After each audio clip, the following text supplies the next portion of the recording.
আমার ঘরে আমার বউ যতক্ষণ আমি পরকিয়া করবো না ততক্ষণ আমার কোনো দূর দেখে না। আমার ঘরের বউ যতক্ষণ আমি পরকিয়া করবো না, আরেক মহিলার সাথে কথা বলবো না, আমি চুরি ডাকাতি দুর্নীতির রাহাজানি হত্যা খুন মারামারি কাটাকাটি নেশা যা খুঁজি তা করি, আমার বউর কাছে আমি খারাপ হবো না।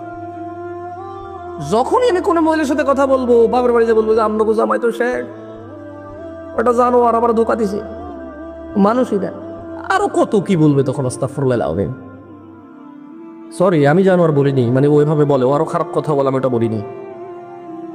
কখন বলে বলতে পারেন আপনার দেশে যত তালাক হয় কি বিষয়ে হয়? জামাই ঘুষ খায় এই জন্য তালাক হয়েছে? জামাই সুদ, আপনার গ্রামে একটা মেয়ে বলেন তো যেটা ডিভোর্স হয়েছে শুধু জামাই সুদখোর ঘুষখোর, ওই মানে এরা ফালতু মানে আমি ভালো রাজনীতি ফালতু রাজনীতি এভাবে বলবো না আমি, ও রাজনীতি করে প্রভাব খাটায়, মানে ওর রাজনীতির ধারা ভালো না, ও জোর জবরদস্তি করে, চাঁদাবাজি করে, এই কারণে কারো তালাক হয়েছে বলতে পারেন?